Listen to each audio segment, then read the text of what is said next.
Before getting into the topic I want to discuss today, I just wanted to say thank you to everybody. March was an amazing month. Views on this channel were up by 235%, and we had 100,000 views in a month. So thank you. Appreciate all of your support. And if you missed any videos, some highlights include interviews with Scott McLuhan and with Adetomiwa Adebaware, Julius Brents, Juice Scruggs, the centre at Penn State. You know, there's all sorts of stuff on there. So go and check it out if you missed anything. And again, just thank you to everybody. Thank you for the super chats. Thank you for all of your support on Patreon. SeahawksDraftBlog.com is doing huge numbers as well. And I just appreciate it. And I'm grateful that you give a crap what I think. So I wanted to talk about something that's been in the news over the last few days. There's been a bit of speculation about this. So friend of the blog, Tony Pauline, who I will speak to at some point in April, put out a report saying that the word on the street from the Florida Pro Day was that the Seahawks might trade up to number 3 with Arizona, division rival, with the intention of selecting Anthony Richardson. Vic Tafur from The Athletic, he covers the Las Vegas Raiders for The Athletic, also said that the word coming out of the owners' meeting was that, the Seahawks are the team that the league is expecting is going to trade up, because there's just this. It's been going on for a while. Jason LaCanfora said it out immediately after the Panthers traded up to number 1, and a few, other reporters have kind of said, or people just sort of pontificating on the draft, that it's just a matter of time before the Cardinals trade down and move off number 3. And when you kind of look at their roster, it's understandable, because as much as they need Will Anderson, and I think probably should seriously think about whether they should just stick and pick there, they've got a shell of a roster. They've lost too many players, too many free agents. They can't attract people over there. There was the NFLPA report right before free agency basically saying the organization sucks. You've got nothing, no reason to go there.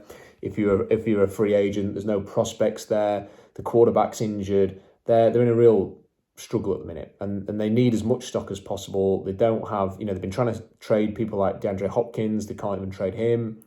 So they're stuck. They need a lot of picks. So if they can get a haul to move down, then they can do it. They will do it, you'd think. So the Seahawks, are they a likely team to trade up? We talked a bit about this on the stream, but I wanted to kind of flesh out some more thoughts on this now. I mean, yes and no. On the one hand, the Seahawks have got a lot of stock, which is what the Cardinals is after, but neither do I think the Seahawks are really the kind of team I would expect to give away a whole bunch of picks because they have to have one player. They themselves are in year 2 of a process of building a team, and this is a great opportunity to do that, with pick 20, with pick 37 and 52, and then a 3rd round pick. You can get some key impact players there, and if you keep those picks, you can even trade down and add even more stock. So that's prime real estate for the Seahawks. So that's one angle to it. I suppose the other way you could look at it, though, is if you find a player that you have to have, moving up 2 spots to get, somebody that you think is going to be a star is a justifiable thing as well. And what I want to ask of you today is to put yourself in John Schneider's shoes. Don't think about what you want. You might be somebody who thinks Jalen Carter should be Seattle's pick.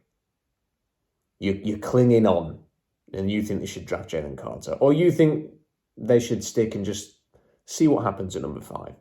Or you hope that they take Tyree Wilson. Or you want them to trade down. Or whatever it is. Whatever it is. You just say stay there at number 5. And if it's Richardson, if it's Levis, if it's Anderson, whatever. Forget what your own personal preference is for a second. However hard that might be. And put yourself in the shoes of John Schneider. Let's imagine a scenario where he sees a player that he thinks, this is the next star in the NFL.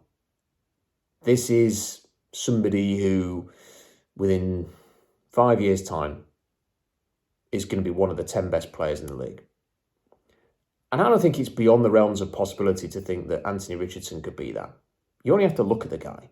And yeah, he's got a lot to work on, and he accepts that, and everybody accepts that. Everybody who watches him has accepted that. His biggest fan, Dan Orlovsky, will admit that as well. Everybody accepts that he's got some development to do. But everyone should also accept that, wow, the ceiling is so high. I mean, it's not hyperbole, however much people want to say it is, to think that this might be the player with the single most upside at the most important position in football that we've ever seen. Somebody who could legitimately be a Josh Allen type. And the Bills were a pathetic franchise until they drafted Josh Allen. Now they're an annual contender. And it ain't because they have an amazing pass rusher. And it isn't because their O-line's better than everybody else's. It isn't because they have superstars at linebacker or in the secondary. They have a reasonable roster, but it's equally nothing that much to write home about. The reason they're a contender every year is because of that big MF who's playing quarterback. That's why. And without him, they'd be a bang average team, at best. And when you look at Anthony Richardson, you think, he could provide that for a team. And yeah, he's going to have to work on his accuracy. And people will say, that can't be fixed. I would say, go and see how many drops are on tape. Go and see the throws that are accurate. Go and see what was said about Josh Allen and Patrick Mahomes before they were drafted, and let's embrace the fact that players can improve and that this guy's only played 1 year of college football and didn't even have a quarterback coach at Florida. There's a lot of manoeuvring you can do to make him a really good player. But I'm not just going to throw Richardson into the mix. Let's say Will Anderson is also viewed as a potential game-wrecking defensive lineman. Someone who can be one of the top players in the league. I don't think he is a Bosa or a Garrett or somebody like that. But what if they think he is? What if they think he is one of those players who's going to come in and strike fear into every single opponent that you play for 17 weeks by his mere presence on the field? In the same way that we've had to feel that way about Aaron Donald every time he's played Seattle. If you are John Schneider and you think either of these two players fits that bill, how can you possibly not trade up and make sure you get one of them? How can you sit there at 5 and watch them potentially come off the board at 3 and at number 4? Knowing what you think about them and then having to watch them playing in the league while you've settled for whatever was left at number 5. All to protect, let's say, the number 37 pick or the number 20 pick. In the grand scheme of things, either of those picks means jack. What matters is landing a superstar, because that's what the Seahawks don't have enough of. They've got really good players. They need more, but they've got some good players. They've got some young talent who can become really good players. But they don't have stars. They don't have players that are going to light the league up, that other teams covet badly. And that's what they need. And if you think Richardson or Anderson can be that kind of player, I think you've got to pull the trigger as a GM. And like I say, it's not about what you think at this point, it's what John Schneider thinks. And personally, I'm inclined to trust John Schneider on quarterbacks, because all we know about John Schneider and quarterbacks is he's only drafted one outside of the 7th round with Alex Magoo, and that was Russell Wilson. And I do accept the reports that say he loved Josh Allen and he loved Mahomes. And it's not a bad track record, is it, when you seriously think about it? And if he thinks Anthony Richardson is going to be the next great quarterback and that they want to develop him, go and get him. If you think Will Anderson's going to be the next Bosa, go and get him. I'd have no complaints to that. If they make that move and either of those picks don't work out, I've got no issue with it.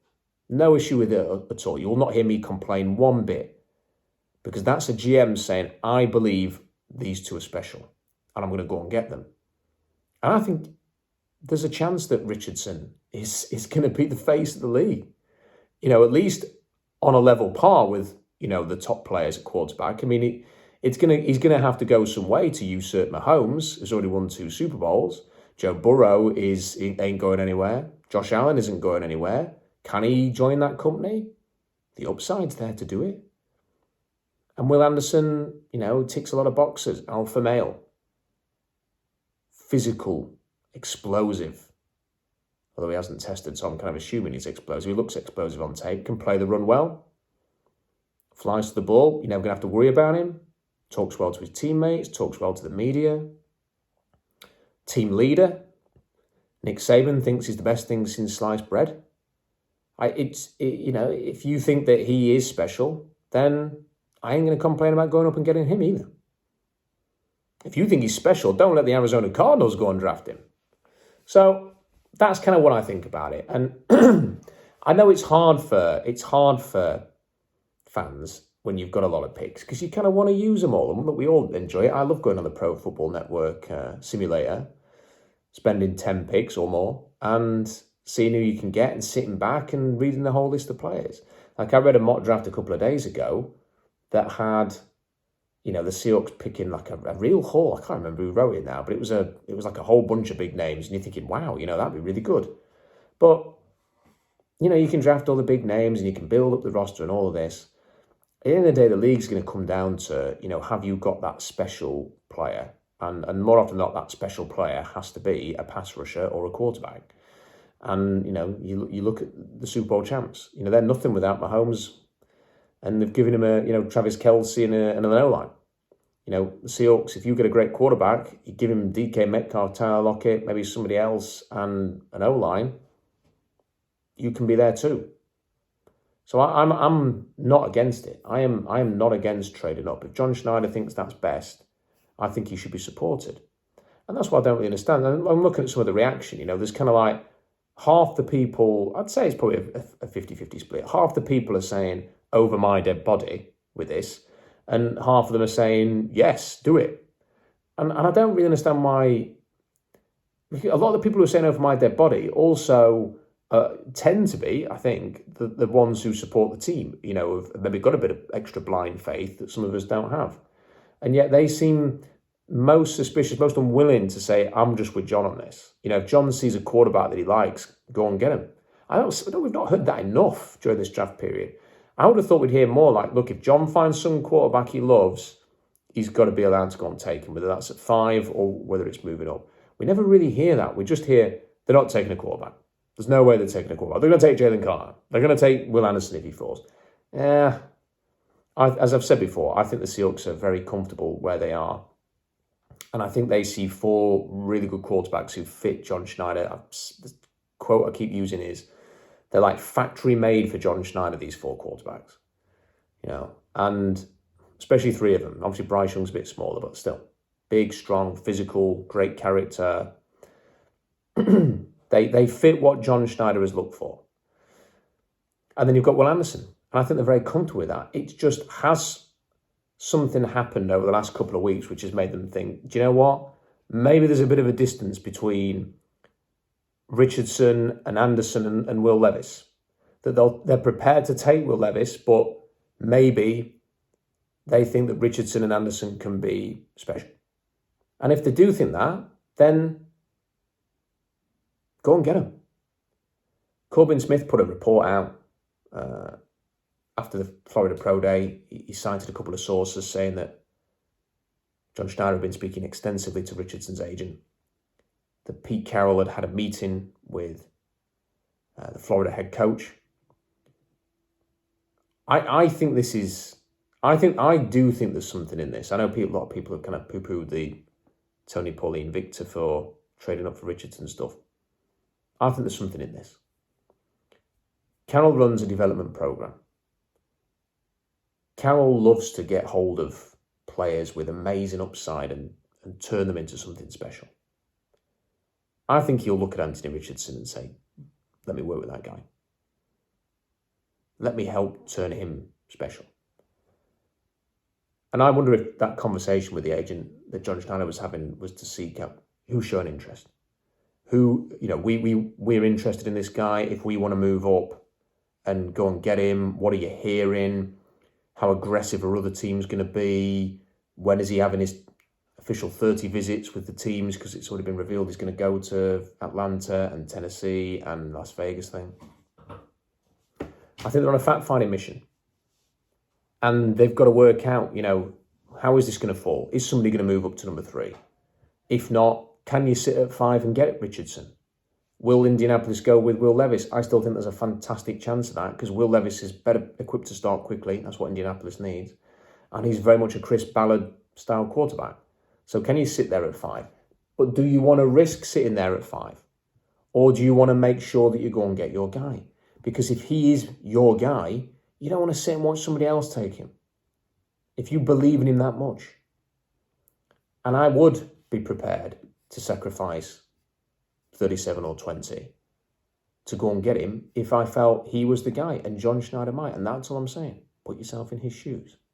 Now, as it happens, if they do use one of those picks, it's not the end of the world. Let's say it was 37 and maybe something next year. A 3rd rounder or something, I don't know. Maybe even a 2nd. Who cares?